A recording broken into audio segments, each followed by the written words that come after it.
அவரை பார்க்க முடியல. பட் அவங்க அவங்க கிட்ட கொடுத்தேன். ஆஹ்,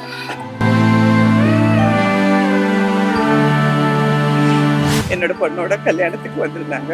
கல்யாண நாளுக்கு வரல, ஒரு நாள் முன்னாடி வந்து போனாங்க. நான் எதிர்பார்க்கவே இல்லை. ஸோ கண்டிப்பா அவரோட ஆசீர்வாதத்தோட வந்திருப்பாங்க. அது எனக்கு ஒரு பெரிய விஷயம்.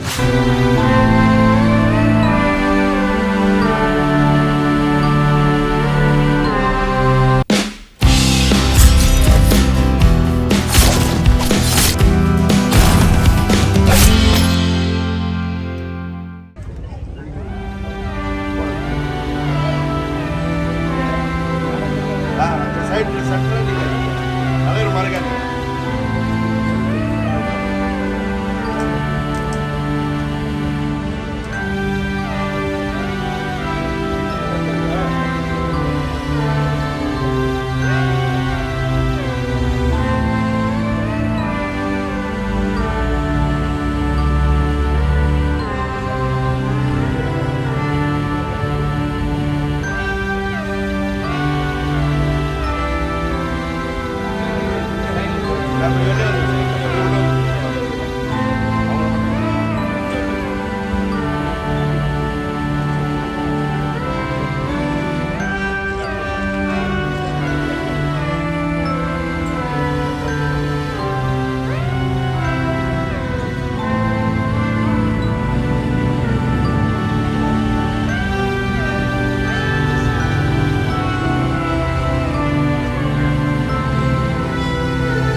இந்த மாதிரி நேரத்துல ரெண்டு வார்த்தைனா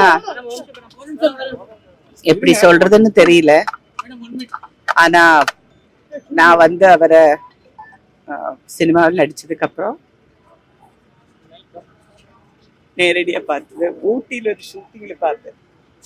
அதுக்கப்புறம் பர்த்டே எல்லாம் வரும்போது அவங்க வீட்டுக்கு ஃபோன் பண்ணுவேன். அக்கா ஃபோன் பண்ணி அவங்க வைஃப் பிரேமலதா அவங்க கிட்ட பேசியிருக்காங்க. நான் வந்து என் பொண்ணோட கல்யாண லெட்டர் எடுத்து அவங்க வீட்டுக்கு போயிருந்தேன். அவரை பார்க்க முடியல. பட் அவங்க அவங்க கிட்ட கொடுத்தேன். அவங்க அவ்வளோ கஷ்டத்திலும் அவங்களோட மிஸ்ஸஸ் என்னோட பொண்ணோட கல்யாணத்துக்கு வந்திருந்தாங்க. கல்யாண நாளுக்கு வரல, ஒரு நாள் முன்னாடி வந்துட்டு போனாங்க. நான் எதிர்பார்க்கவே இல்லை. ஸோ கண்டிப்பா அவரோட ஆசீர்வாதத்தோட வந்திருப்பாங்க. அது எனக்கு ஒரு பெரிய விஷயம்.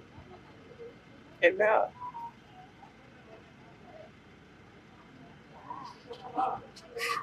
இங்க வந்து என்ன தவிர இந்த மாதிரி ஒரு இடத்துல அவர் இருக்கும், அவர் அப்படி வந்து பார்க்கணும்னு கனவுல கூட நினைக்கல. பட்